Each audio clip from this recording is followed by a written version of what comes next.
Vamos lá então, meninas. Boa tarde para vocês. Espero que vocês estejam bem. Estou muito animada, né, para essa segunda parte do livro, porque tem muitos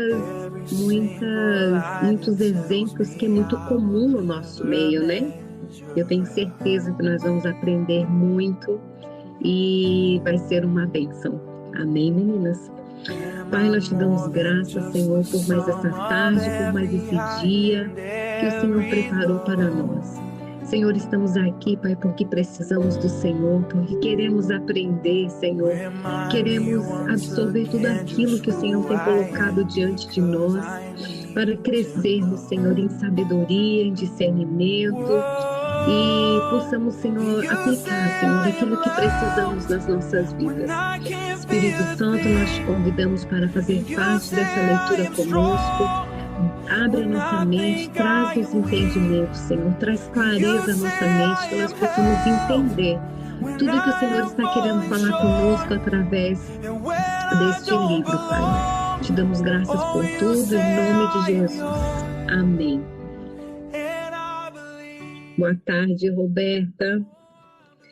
Vamos lá então, meninas. Nós estamos lendo, né, a segunda parte do livro, e nós estamos lendo sobre os limites e a família, né? Nós começamos na segunda-feira e nós estamos lendo sobre os sinais da ausência de limites. Hoje nós vamos então continuar a nossa leitura. Na síndrome da eterna criança, a pessoa pode ser independente. Perdão, meninas. Na síndrome da eterna criança, a pessoa pode ser independente financeiramente, mas permite que a família de origem ainda desempenhe algumas funções de gerenciamento na vida. Esse filho adulto não sai da casa da mamãe e do papai. Passa as férias com eles, deixa roupa para lavar e faz muitas refeições lá. É o confidente mais próximo da mamãe ou do papai e compartilha tudo com eles. Aos 30 e poucos anos, ainda não descobriu sua vocação. Não tem nenhuma economia, nenhum plano de aposentadoria e nenhum seguro de saúde. À primeira vista, essas coisas não parecem ser problemas sérios. Mas não raro, mamãe e papai estão impedindo simbolicamente que seu filho adulto se desligue emocionalmente de sua casa. Isso, em geral, acontece com famílias em que há amor e amizade, em que as coisas são tão boas que fica difícil ir embora. Os psicólogos muitas vezes denominam família interligada, aquela em que os filhos não se separam com limites claros. Isso não parece ser um problema, porque todos se dão muito bem. A família se sente muito feliz e unida. Contudo, os outros relacionamentos do filho adulto podem sofrer uma disfunção. Ele pode escolher amigos e namoradas que sejam ovelhas negras, por ser incapaz de assumir um compromisso com alguém do sexo oposto ou com uma carreira. Normalmente, o aspecto financeiro é um problema. Ele tem contas enormes em vários cartões de crédito e, em geral, está atrasado com os impostos. Embora possa estar ganhando a vida sozinho, nunca pensa no futuro. No fundo, esta é a vida financeira de um adolescente. Os adolescentes juntam dinheiro para comprar uma prancha de surf, um aparelho de som ou uma roupa nova, mas não pensam além do presente imediato. Será que juntei dinheiro suficiente para os programas desses finais de semana? Adolescentes e filhos adultos não se separaram dos pais. Ainda estão sob a proteção paterna e pensar no futuro é responsabilidade dos pais. Meninas, esse aqui é uma uma parte da vida, né, da minha vida que eu tenho vivido, e eu tenho tentado me policiar o máximo que eu posso. Às vezes, né, a gente tem curiosidade, às vezes a gente fica querendo saber, né, o que os filhos estão fazendo, o que eles estão comprando. E tanto eu quanto meu marido, a gente está sempre se ajudando, porque às vezes, sem querer, né, no automático, a gente quer saber, né, quer ver o que os filhos estão fazendo. E essa semana aconteceu, essa semana não, semana passada, aconteceu algo muito importante na nossa família, né? O nosso filho de 19 anos foi para os Estados Unidos e foi embora, né? E ele começou a trabalhar e tal, e ele é dono do dinheiro dele, né? Ele tá pagando as contas dele, tá fazendo tudo. E ele comprou algo que para mim, para o meu marido, foi assim, como assim que ele comprou isso, ele gastou isso? E foi aquela coisa, a gente ficou assim, só que nós dois, tanto eu quanto ele, a gente se olhou e falou assim, não, é a vida dele. Ele está trabalhando, nós temos que mostrar para ele que nós estamos felizes que ele conseguiu, que ele está comprando as coisas dele, se ele está pagando, né, o que ele precisa ser pago e está sobrando dinheiro para ele comprar esse, né, esse extra, aquilo que ele tanto quer, nós temos que encorajar ele. Que bom, eu estou feliz de ver você estar comprando as suas próprias coisas, né? E tal. E nós dois, a gente se segurou nisso. Porque o que a gente tem lido no livro, ele é muito importante. Porque às vezes, né, a gente está junto, os filhos dividem tudo com a gente, e é aquela paz, é aquela alegria para nós ali no círculo, né, de família, pai, mãe, filhos, está tudo bem. Eu sei das coisas deles, eles sabem das nossas coisas. Só que a gente precisa pensar que os nossos filhos nunca vão viver somente conosco. Eles vão crescer, eles vão casar, eles vão ter, né, as suas esposas, os seus maridos, e nós precisamos ensiná-los a ter esse limite, né, que não se conta né, a sua vida financeira. Isso é uma coisa muito privada, não se conta para as pessoas. E a gente se policia bastante em perguntar para eles, quanto que você fez, quanto deu seu pagamento. Curiosidade dá e dá muita mesmo, mas é uma coisa assim que a gente tem vivido nos nossos dias hoje, né? E a gente faz isso porque eu tenho certeza, se eu perguntar para eles, eles vão falar e tá tudo certo, eles não vão nem pensar duas vezes de dividir as coisas deles, mas a gente não pode pensar no agora, né? Nós precisamos pensar futuramente. Eles precisam se tornar adultos, porque se eles fazem isso em casa, aí eles vão acabar contando isso para os amigos, contando isso, né, na rodinha de pessoas que às vezes vai ser desnecessário, né? E lendo o livro aqui, eu estava pensando disso que aconteceu na semana passada, e é uma verdade. E a gente precisa se educar, né, nesses detalhes da vida dos nossos filhos. Vamos lá. Famílias, eu quero que vocês prestem bem atenção nessa parte aqui, porque talvez fique um pouquinho confuso. Eu vou ler bem devagar para vocês entenderem. Famílias com disfunções costumam ter um tipo de problema com limites chamado triangulação. Isso acontece da seguinte forma: a pessoa A está brava com a pessoa B. A pessoa A não conta para a pessoa B que ela está brava. A pessoa A chama uma terceira pessoa, né? A pessoa A chama a pessoa C para reclamar da pessoa B. A pessoa C gosta de ter confiança e se dispõe a ouvir sempre que a pessoa A quiser fazer o jogo do triângulo.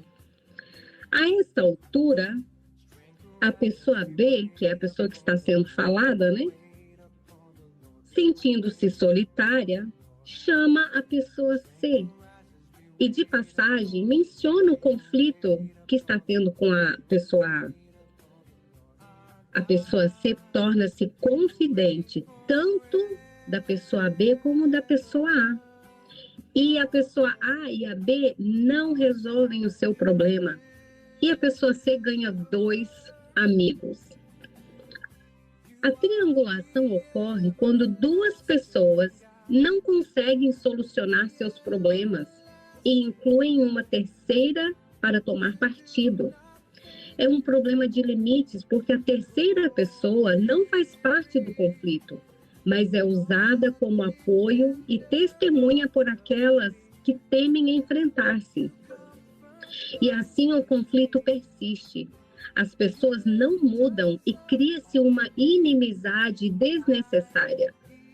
O que acontece no triângulo é que as pessoas falam de maneira falsa, encobrindo seu ódio com palavras bonitas e elogios.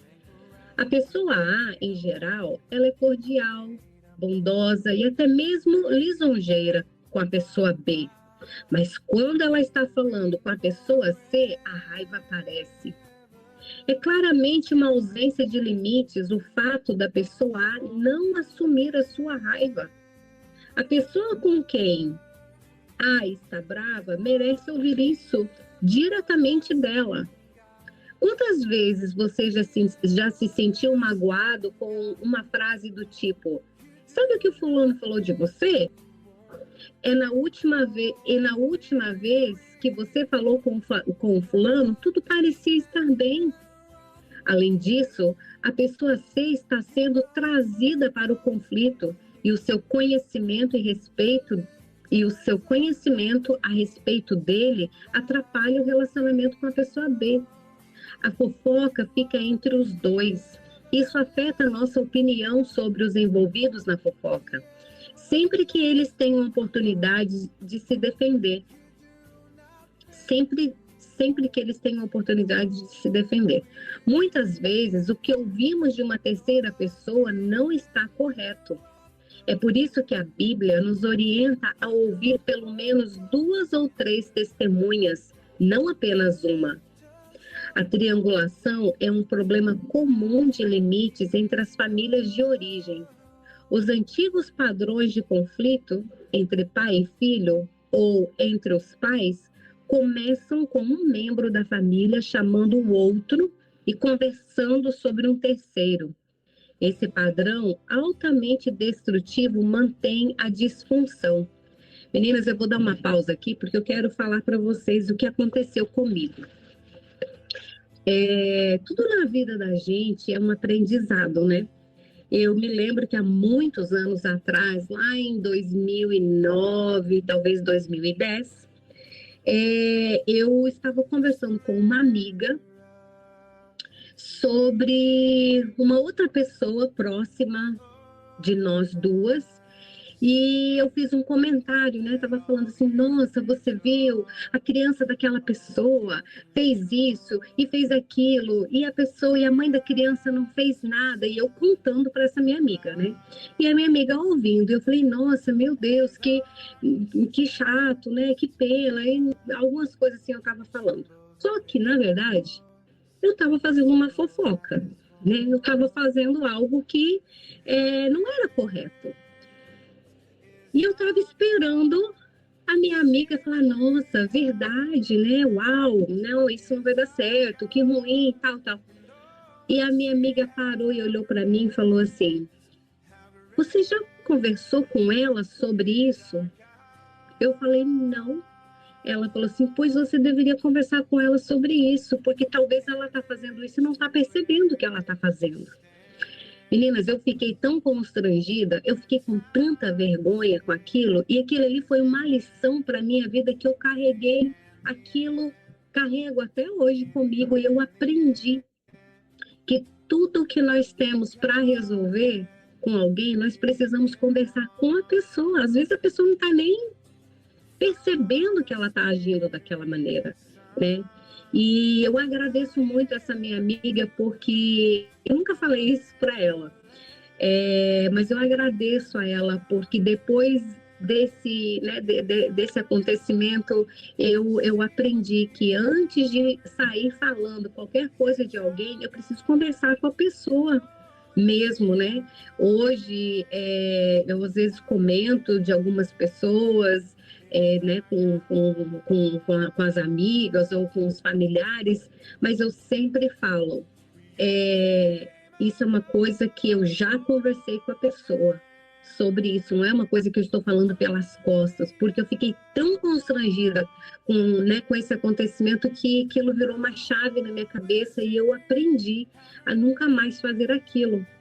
Então, muitas das vezes, se alguém, né, chegar para você e trazer uma conversa, sabe, e você não está gostando, você está sentindo que é uma fofoca, você não precisa brigar com essa pessoa, você não precisa chamar a atenção dela, né, ser rude com ela, né? A minha amiga foi tão leve no que ela falou para mim. Ela falou assim: mas você já conversou com ela? Conversa com ela. Talvez ela precisa, né, ouvir de alguém e tal. E a mesma coisa eu quero falar para vocês, porque é um problema que é muito comum a gente ver, né? Às vezes todo mundo está sabendo de uma coisa sobre você, que você é a única pessoa importante, né, a saber daquilo e você não sabe, mas todos ao redor sabem, ninguém tem coragem de falar para você.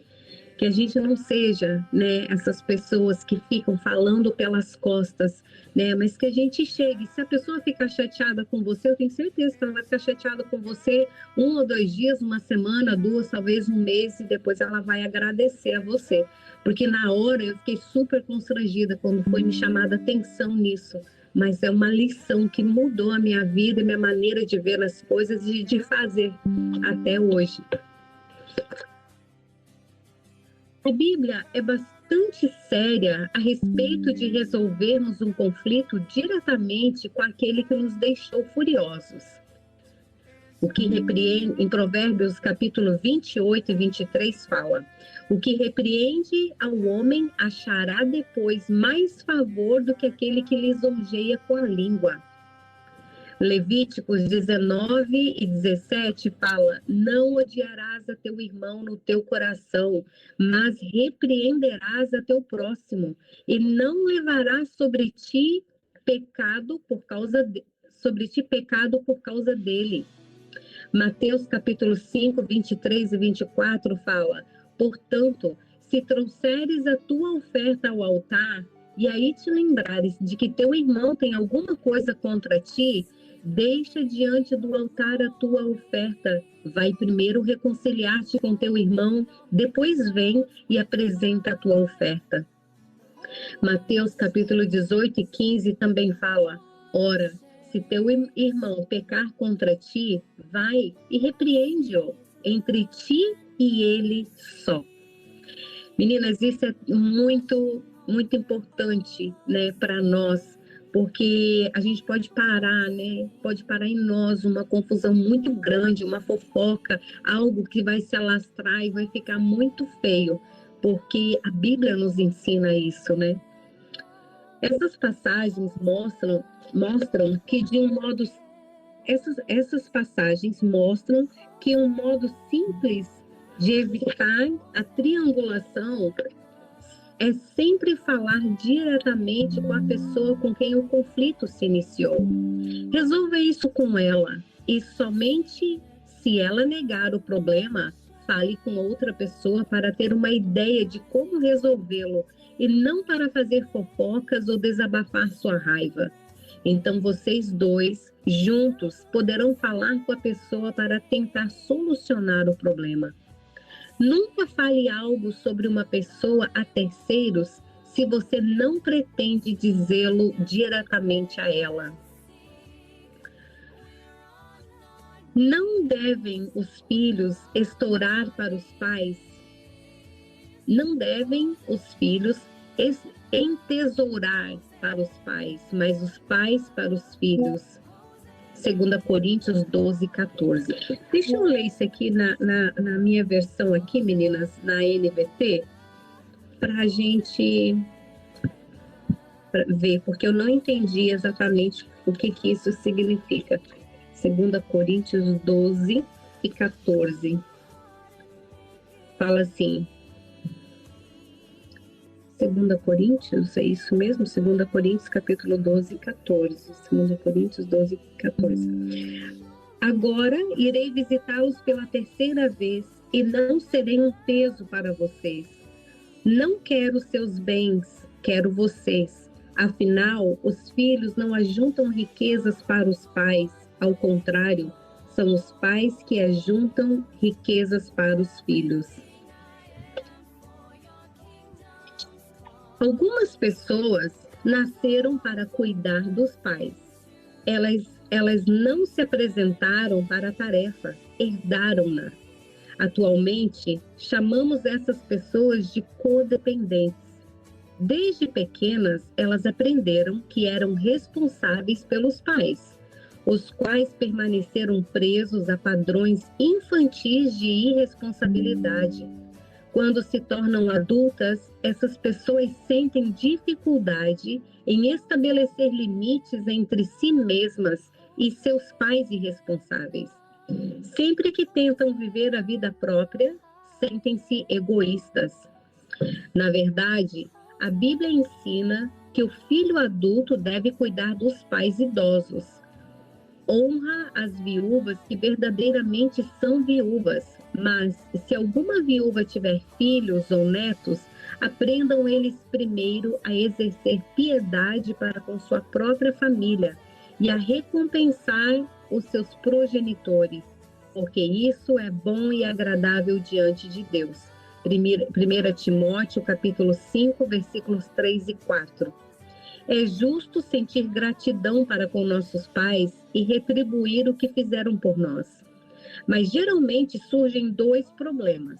Primeiro, talvez seus pais não estejam mesmo necessitados. Podem apenas estar sendo irresponsáveis, exigentes ou agindo como mártires. Precisam assumir a responsabilidade por suas mochilas. Segundo, quando estiverem necessitados de fato, os limites podem não estar bem definidos para determinar o que você pode e o que não pode dar. Você talvez não consiga limitar o que vai dar. E a incapacidade de seus pais de ajustar-se à idade avançada, por exemplo, acabará dominando a sua família.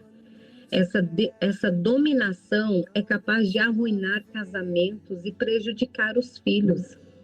A família precisa decidir o que quer e o que não quer dar, para que possa continuar a amar e apreciar os pais, em vez de se ressentir com eles. Os bons limites evitam o ressentimento. É bom dar, mas dê quanto for justo para a situação e de acordo com seus recursos. Outra dinâmica frequente é o relacionamento adulto entre irmãos. Um filho adulto irresponsável depende de um irmão adulto responsável. Para não crescer e deixar a família, não se trata de um irmão realmente necessitado que apresente um problema físico ou mental. O filho irresponsável continua a usar os antigos jogos familiares na vida adulta. O difícil aqui é lidar com a culpa e a pressão sentidas por tratar-se de um irmão. Já vi pessoas fazendo coisas totalmente loucas ou inúteis por um irmão que jamais fariam por um grande amigo. Nossa família pode destruir nossas melhores cercas só pelo fato de ser nossa família. Por que fazemos isso? Por que será que escolhemos continuar com esse tipo de padrão? O que está errado? Um motivo é que não aprendemos as leis dos limites em nossa família de origem e nossos problemas adultos são, na verdade, antigos problemas de limites existentes desde a infância. Outro motivo é que talvez não tenhamos feito a transição bíblica para a vida adulta e para a adoção espiritual na família de Deus. Vamos examinar os dois casos. a manutenção de antigos problemas com limites. Lembra-se da história do alienígena? Ele cresceu em outro planeta. Ele não conhecia as leis da Terra, como a da gravidade e a do dinheiro como meio de troca. Os padrões que você aprendeu em casa, em sua criação, continuam na vida adulta com os mesmos elementos. Comportamento irresponsável, sem consequências, falta de resistência ao erro, ausência de limites, atribuição da responsabilidade aos outros, contribuição por obrigação ou ressentimento, inveja e passividade. Esses padrões não são novos, apenas nunca foram objeto de resistência e arrependimento. Esses padrões são sérios. Foi em torno dos membros de sua família que você aprendeu a organizar a vida. Por isso, eles podem trazer os antigos padrões de volta apenas com a presença física. Você começa a agir automaticamente de memória, em vez de agir com maturidade. Para mudar isso, você precisa identificar esses pecados familiares e desviar-se deles. Precisa confessá-los como pecados, arrepender-se e mudar a maneira de lidar com eles. O primeiro passo para estabelecer limites é reconhecer os antigos padrões que persistem até o presente. Veja os conflitos que você está enfrentando com os limites na sua família de origem. Identifique quais leis foram quebradas e depois localize o fruto negativo resultante de sua vida. Adoção. Esse livro não trata do desenvolvimento espiritual, mas os limites são um aspecto essencial do crescimento. Uma etapa importante desse processo é desvencilhar-se da autoridade paterna e submeter-se à autoridade de Deus. A Bíblia diz que os filhos devem permanecer sob a autoridade dos pais até se tornarem adultos. Gálatas capítulo 4, versículos de 1 a 7. Na realidade, os pais são responsáveis por eles, mas quando chega a idade adulta e a idade da responsabilidade, os filhos saem do olhar de seus guardiões e supervisores e tornam-se responsáveis por si próprios. Os cristãos buscam outro relacionamento paterno no qual Deus é o Pai. Ele não nos deixa órfãos e traz-nos para dentro de sua família. Meninas, eu quero parar aqui e abrir um parênteses aqui. E que a gente venha aprender juntas isso, né? Foi algo muito importante que eu fiz com os meus 2 filhos mais velhos, que já têm mais de 18 anos. E isso trouxe para eles, né, uma responsabilidade maior. Quando a nossa filha fez 18 anos, eu sentei com ela, conversei com ela e falei para ela, a minha filha e o meu filho, né? Os 2 quando fizeram 18 anos, nós sentei com eles e falei para eles, eu falei assim, olha, até hoje, a mãe e o pai teve toda a responsabilidade sobre vocês, né? Qualquer coisa que acontecesse com vocês era a nossa responsabilidade. Se tivesse acontecido algo muito ruim, né, que vocês, sei lá, fossem presos ou algo do tipo, nós éramos responsáveis por vocês e tal. Só que agora vocês fizeram 18 anos. E eu quero deixar bem claro para vocês que a partir de agora, a responsabilidade da vida adulta de vocês é todinha de vocês. Falei, meninas, eu fui muito sincera com eles. Eu não quis botar medo, eu não quis colocar pressão, mas eu tive que ser sincera com eles que a partir daquela idade, eles eram responsáveis por eles, né? A minha filha na época já trabalhava e eu falei para ela, a conta do banco é sua, é você que cuida do seu dinheiro, pague as suas contas, e falei tudo, né? As responsabilidades de uma pessoa adulta, e, e deixei, né, eles bem cientes do que estava acontecendo, dessa transição, né, deles da adolescência, de estar embaixo da responsabilidade dos pais, para uma vida adulta agora mesmo, né? Minha filha, depois que ela fez 18 anos, ela morou mais um ano conosco, e o nosso filho também. Ele fez 18 anos em fevereiro do ano passado, né? Esse ano, em fevereiro, ele fez 19 anos.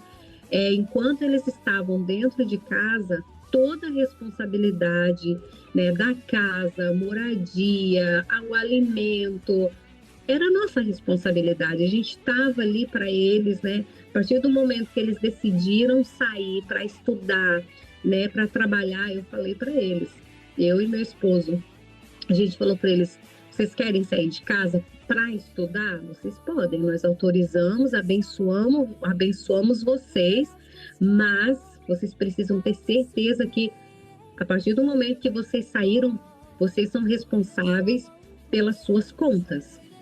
E é muito bonito ver agora eles, né, já preocupados, que tal dia eles têm isso para pagar, tem aquilo, tem aquele outro, tendo os limites deles, separando o que eles têm para pagar. E a minha filha, né, ela é muito responsável com isso, e ver ela ensinando, né, nosso filho que está lá morando com ela, é muito lindo. Mas nós, como pais, né, eu falo para eles assim, eu falo assim: olha, nós sempre vamos estar aqui. Se um dia vocês precisarem de ajuda, nós vamos ser os primeiros a ajudar vocês.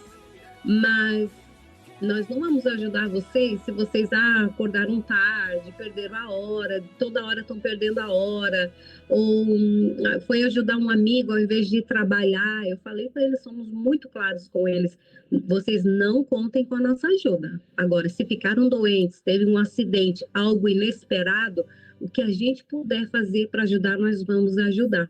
Porque às vezes, meninas, o que nós precisamos, né, como família e com os nossos filhos, é ter comunicação, ser bem claros com eles, porque se nós né, não tivermos clareza no que nós falamos com eles, não colocar limites do que pode, do que não pode, do que eu vou pagar, do que eu não vou, acaba virando uma confusão e conflitos atrás de conflitos, porque eu não fiz, mas você tem dinheiro, você pode me ajudar, e você não ajuda porque você quer me maltratar, que você quer me humilhar, e vira aquela bagunça, né? Mas a partir do momento que você é muito claro e sério com eles, né, impondo limites, as coisas fluem de uma maneira muito leve, porque eles já sabem as consequências, né, do que vai acontecer se eles falharem de alguma forma.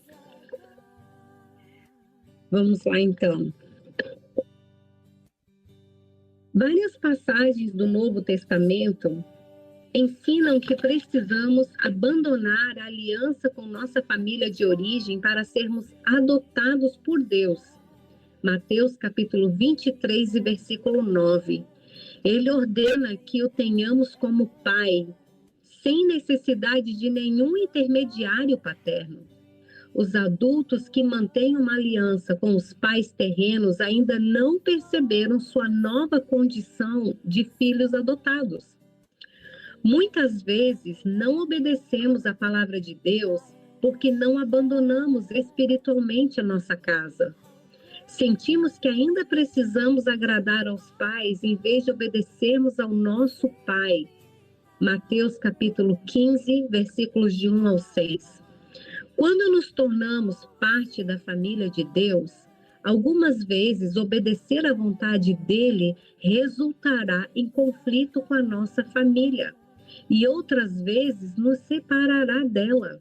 Mateus capítulo 10, versículo 35 e 37.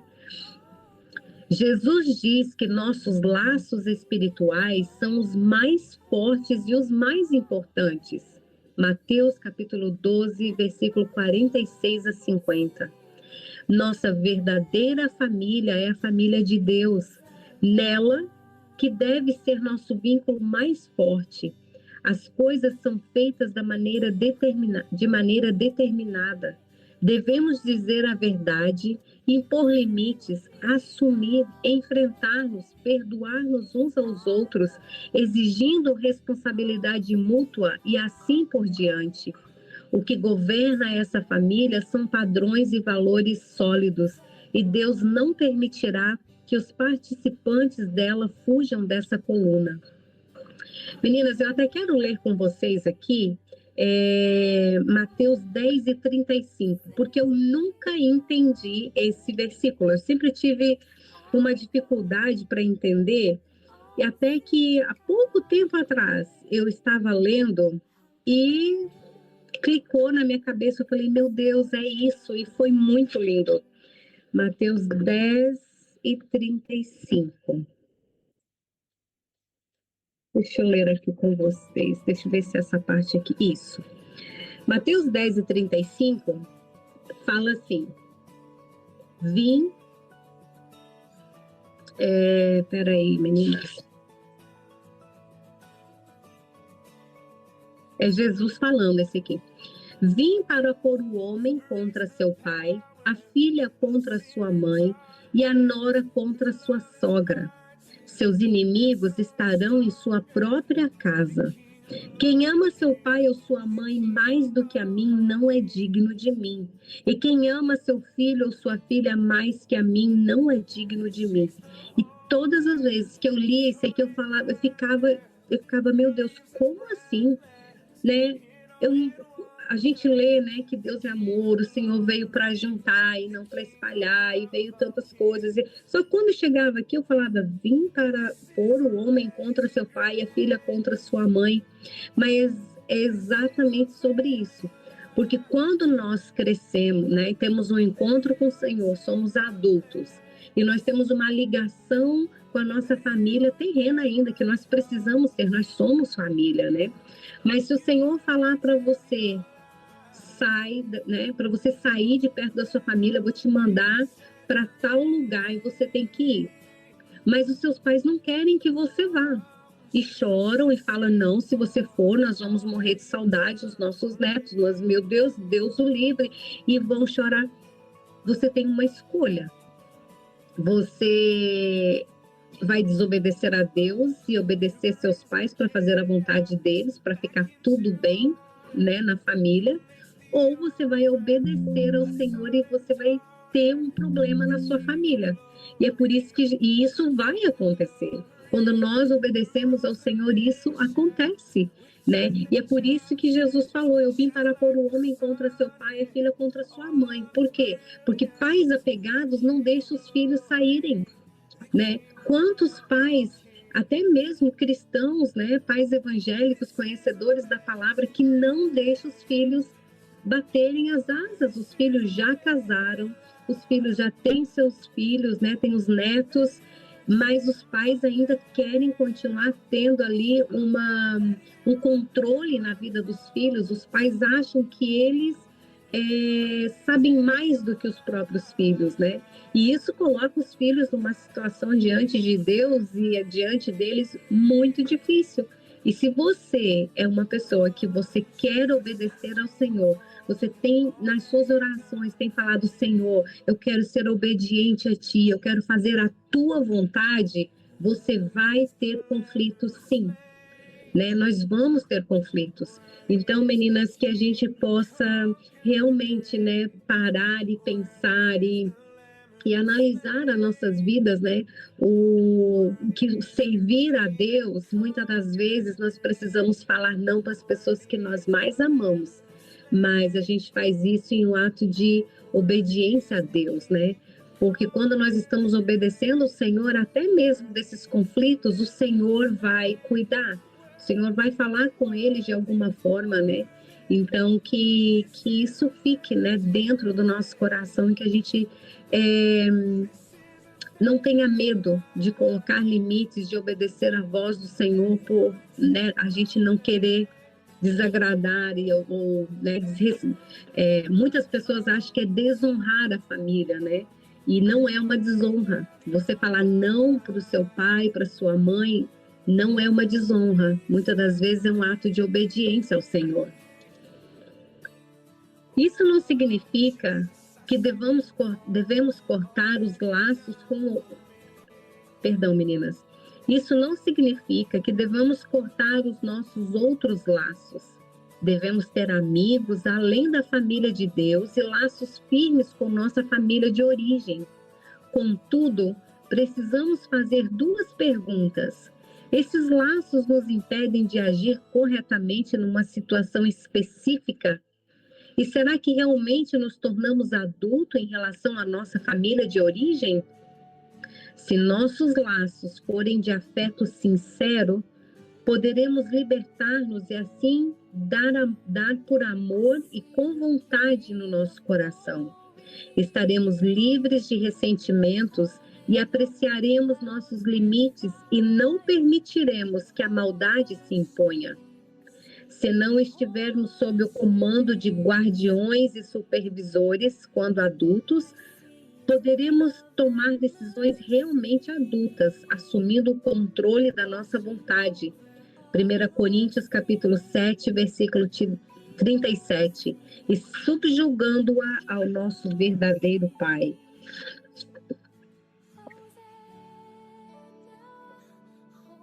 Solução de problemas com limites familiares. Estabelecer limites na família de origem é uma tarefa difícil, mas traz grande recompensa. É um processo com etapas distintas. Primeiro, identifique o sintoma. Analise sua situação e identifique os problemas de limite com seus pais e irmãos. A principal questão é: quando você perdeu o controle de sua propriedade? Identifique essas áreas, encontre a ligação com a família em que você cresceu e siga o seu caminho. Segundo, identifique o conflito. Descubra qual é a dinâmica em jogo. Por exemplo, a que lei de limites você está violando? Você faz triangulação? Você assume responsabilidades de um irmão ou de seu pai, em vez de ser responsável perante eles? Você não reforça as consequências e acaba pagando pelo comportamento deles? Você é passivo e reativo em relação a eles e ao conflito? Você não pode parar de interagir nessa dinâmica enquanto não compreender o que está fazendo errado. Tire a trave de seus olhos. Depois será capaz de ver claramente para poder relacionar-se com os membros de sua família. Identifique a si mesmo como o problema e descubra as violações de limites. Terceiro, identifique a causa do conflito. Ninguém age de forma errada sem motivos. Normalmente tenta-se suprir alguma necessidade básica que a família de origem não conseguiu suprir. Talvez ainda esteja ligado a ela porque precisa de amor, de aprovação ou de aceitação. Você precisa enfrentar essa deficiência e aceitar que ela só será suprida na nova família de Deus, com aqueles que agora são seus verdadeiros pais e irmãos, que fazem a vontade de Deus e o amam conforme seus desígnios. Quarto, aceite e receba o bem. Não basta compreender suas necessidades, é preciso supri-las. Deus quer fazê-lo primeiro. Perdão, meninas. Deus quer fazê-lo por meio de seu povo, mas você precisa ser humilde, buscar um bom sistema de apoio e aceitar o bem. Pare de enterrar seus talentos e esperar ficar melhor. Aprenda a dar e a receber amor, mesmo que se sinta meio sem jeito no início. Quinto, pratique sua habilidade de estabelecer limites. Sua capacidade de estabelecer limites é frágil e nova. Você não pode usá-la de imediato numa situação difícil. Aplique-a nas situações em que ela será honrada e respeitada. Comece dizendo não às pessoas de seu grupo de apoio. Elas saberão apreciar e respeitar seus limites. Quando estamos convalescendo de um problema físico, não devemos escolher primeiro a carga mais pesada. Devemos fortalecer-nos antes de nos lançarmos ao peso. Encare isso como um tratamento de fisioterapia. Sexto, diga não ao mal. Além de praticar a sua nova habilidade em situações seguras, evite as situações dolorosas. Nos estágios iniciais de recuperação, você precisa evitar as pessoas que abusaram de você e o controlaram no passado. Quando achar que está pronto para restabelecer um relacionamento com esse tipo de pessoa, chame um amigo ou alguém para lhe dar apoio.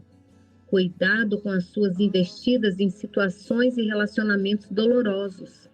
A ferida da qual você está se recuperando é profunda e é melhor não restabelecer um relacionamento sem antes ter as ferramentas necessárias. Cuidado para não se deixar envolver novamente em uma situação controladora por desejar muito uma reconciliação. Sétimo, perdoe o agressor. Nada pode revelar melhor os limites do que o perdão. Perdoar significa liberar alguém ou liquidar sua dívida.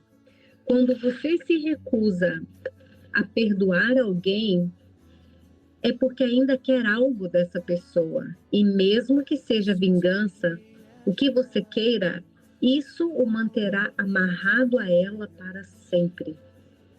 Recusar-se a perdoar a um familiar é um dos principais motivos que mantém as pessoas presas por anos a famílias problemáticas. Elas ainda querem algo de seus familiares. É muito melhor receber a graça de Deus, que tem algo a nos dar, e perdoar os que não têm dinheiro para pagar suas dívidas conosco. Isso acaba com o seu sofrimento, porque elimina o desejo de receber um pagamento que nunca acontecerá, o qual deixa seu coração doente porque adia sua esperança. Provérbios capítulo 13, versículo 12. Meninas, isso aqui é uma verdade, é uma coisa muito séria, né? É uma verdade. Eu posso falar por exemplos meus próprios, de situações que eu já passei, né? Que eu já vivi sobre isso, né? E com pessoas muito próximas a mim, sobre emprestar um dinheiro, né? Emprestei uma vez, aconteceu 1000 coisas, o gato morreu, o cachorro estava com tosse, aquela coisa toda não deu e passou, nunca mais, né? Aí depois de novo e depois outra vez, e aí quando eu aprendi a estabelecer os limites, eu tive que escolher, eu tive que fazer uma escolha, né? Eu falei, sabe o quê? Vamos deixar o que aconteceu lá atrás, tudo lá atrás, não quero saber mais. Viramos a página, começamos em uma página branca, nova. Só que nessa página nova, eu tive que impor os limites, né? Algumas pessoas vieram, você pode fazer isso por situações assim bem sérias. Você pode me ajudar e me emprestar, você pode fazer isso. E eu tive que parar, pensar, conversar com meu marido e escolher o que a gente ia fazer. Né? Eu ia viver anos novamente esperando, cobrando a pessoa e vendo que a pessoa estava enrolando para pagar você, enrolando com histórias que, né, aquela coisa. E nós dois, a gente tomou uma decisão, a gente falou assim, não, a gente pode ajudar com oração, com outras coisas, mas nós precisamos colocar um limite, porque senão isso vai virar uma bola, vai virar uma confusão sempre. Né? Então, a gente precisa estabelecer, né, perdoar aquilo que foi perdoado, que aconteceu, e começar de uma maneira diferente. Porque se a pessoa fez isso com você uma vez, 2 vezes, 3 vezes, quem te garante que ela vai cumprir com a palavra dela lá na frente? Às vezes, essa pessoa, ela é uma pessoa muito boa, mas ela tem um problema sério com caráter, né? Então, e a gente precisa é, colocar limite nessas situações, porque às vezes a pessoa se beneficia daquela ajuda que você deu, que você ficou com pena, porque a pessoa tem uma família, porque a pessoa, né, realmente está precisando, só que aí você vai ficar com aquela mágoa no seu coração, né, aquele ressentimento no seu coração, poxa vida, essa pessoa está me fazendo de bobo, de palhaço, né? Até quando? Quanto tempo?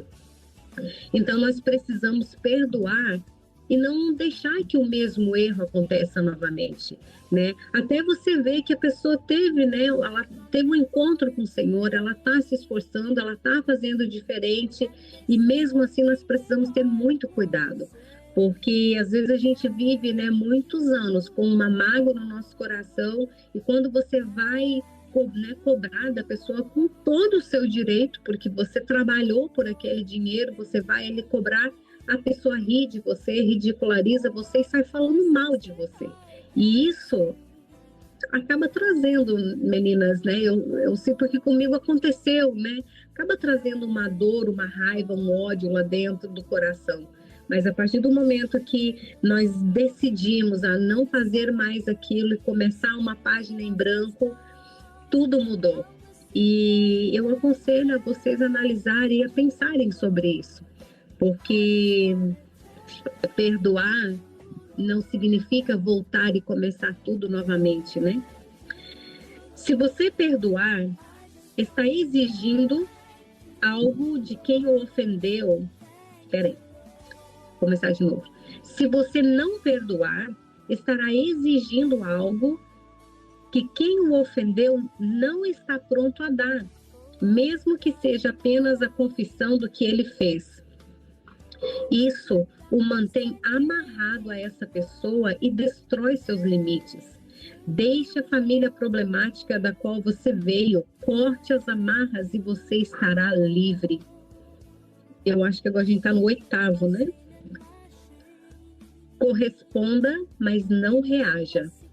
Se você reagir a algo que alguém lhe disse ou fez, poderá ter um problema com limites. Se a pessoa for capaz de causar danos fazendo ou dizendo alguma coisa, é porque ela tem controle sobre você nesse ponto e seus limites estão desorientados. Quando você corresponde, permanece no controle, fazendo opções e escolhas.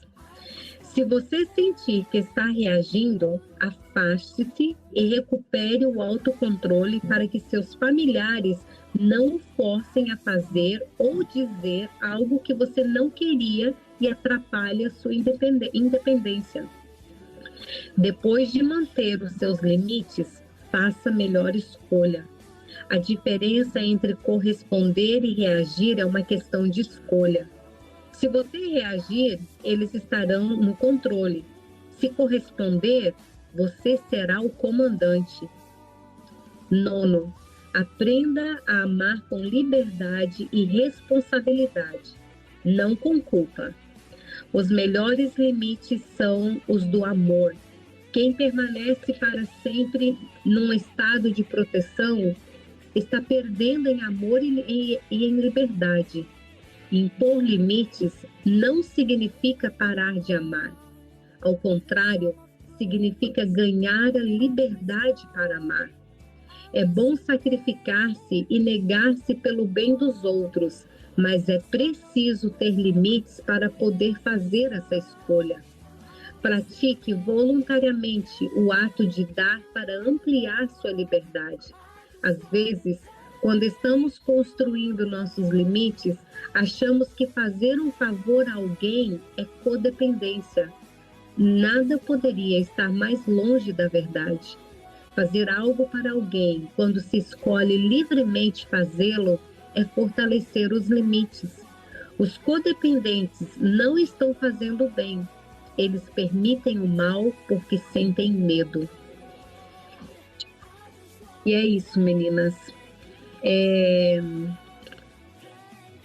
Como é importante, né, a gente ler e acompanhar, né, na Bíblia,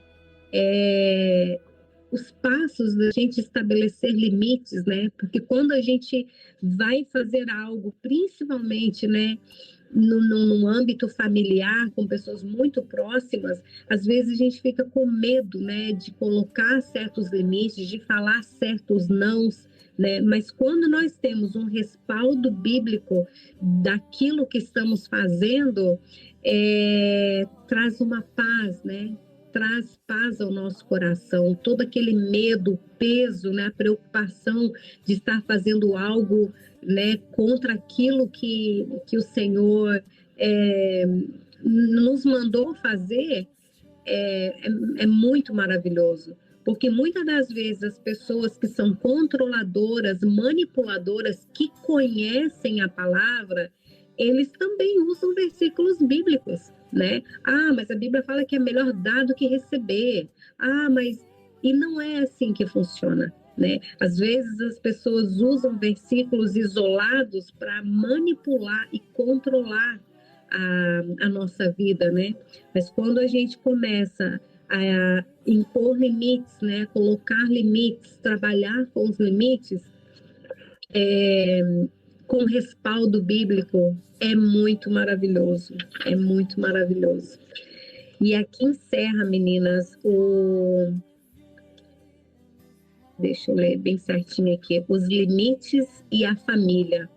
Na semana que vem, na terça-feira, nós vamos começar a ler sobre os limites e os amigos, que são formas diferentes de colocarmos limites, né? E eu espero que vocês tenham, né, aprendido algo, que guardem isso no coração de vocês e que venha ser uma bênção, né? Que o Espírito Santo venha trazer na nossa mente essas palavras, né, certeiras, pontuais, que nós precisamos, às vezes em situações que realmente precisamos, né? E que a gente venha aprender, porque nós precisamos viver, né, uma vida leve diante do Senhor, não uma vida com peso, né, carregando pesos desnecessários que nem são os nossos pesos. Tá certo, meninas? Eu quero agradecer cada uma de vocês que esteve essa tarde aqui conosco. Tenho certeza que o Senhor vai recompensar a vocês o tempo que vocês estão tirando para aprender, né? Algo tão precioso para a nossa vida, para as nossas famílias. Tá bom? Eu espero vocês amanhã. Amanhã nós vamos ter o encerramento às 20 horas do nosso tão precioso livro de Atos, que está sendo uma bênção. E eu espero vocês amanhã às 20 horas. E na semana que vem, se vocês puderem se programar de estar com a gente nas nossas leituras bíblicas à noite, nós vamos continuar a estudar sobre Paulo. Tem sido uma bênção estudar sobre Paulo. Nós vamos estar iniciando semana que vem o estudo das cartas paulíneas, né? Das cartas de Paulo, e eu tenho certeza que vai ser uma bênção, vai ser maravilhoso. Eu conto com vocês para estar nos estudos bíblicos com a gente, tá bom? Um beijo para vocês, Deus abençoe e até terça-feira da semana que vem. Bye!